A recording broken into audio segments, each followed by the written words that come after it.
Bien, mesdames et messieurs, en ce qui me concerne, je vais être très bref, parce que j'étais un petit peu malade ces derniers jours.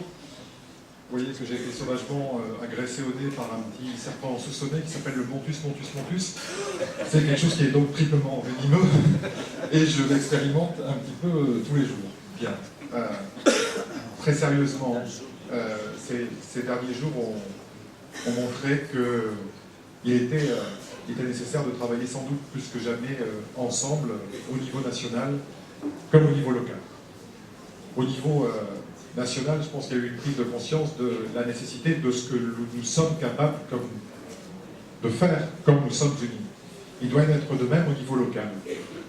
Tout à l'heure, Monsieur le maire a montré l'ensemble des projets qui seront ceux de la commune de Tos.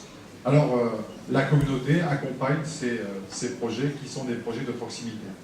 Et dans le même temps, le rôle de la communauté, c'est aussi de proposer des projets plus larges qui concernent Tos, mais également l'ensemble des 23 communes.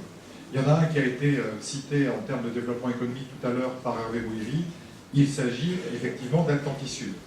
Alors, en ce qui concerne Atlantis Sud, le permis de construire va être posé avant la fin du mois de mars. Ça veut dire qu'à la fin de cette année, au début de l'année prochaine, nous aurons la pose de la première pierre qui permettra justement qu'il y ait un chantier important avec les entreprises locales et qui nous permettent, même pendant la construction de l'équipement, de créer de l'emploi. Parce que le porteur de projet, Limochamp-Auchan, a signé avec nous une charte de telle façon à ce que soient d'abord favorisées les entreprises locales d'une part, et qu'ensuite, au moment du recrutement, soient également favorisés les demandeurs d'emploi de notre territoire. Et je pense que c'est ce qu'il faut faire à un moment où, pour reprendre Hervé Bouillery, les chiffres et les demandes d'emploi sont toujours importants et qu'il convient, parce que c'est notre rôle, de les juguler. Alors qu'il s'agisse de développement commercial, qu'il s'agisse aussi de transition énergétique avec les voies vertes, dont certaines sont déjà en train de se développer à Tos et qui continueront de le faire pendant l'ensemble de ce mandat, qu'il s'agisse également de projets de développement touristique, il est important de proposer à une population qui se développe, à des communes qui se développent, la capacité de les accompagner en emploi et en activité. Sur le golf, simplement dire une chose, et je crois que ça a été très bien résumé par mes deux prédécesseurs. Il faut s'interroger sur les projets. C'est tout ce qu'on va faire en ce qui concerne le projet de golf. La vraie question, c'est la suivante.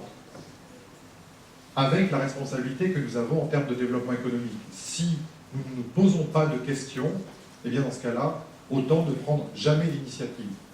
Je ne sais pas si ce projet est le projet du siècle. En tout cas, c'est un projet qui pose des perspectives. Il est normal que nous nous interrogions sur celui-ci. Il est normal d'en débattre ensemble.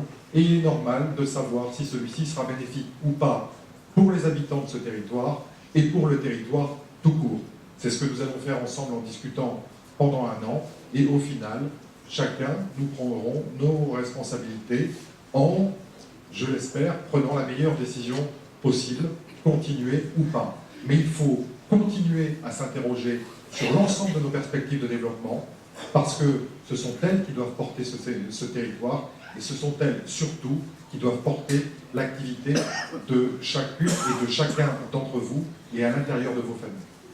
En attendant, et dans la perspective de l'ensemble de ces projets, je vous souhaite une excellente année 2015, et puis, je m'en suis rappelé toute la semaine, la santé avant tout. Merci.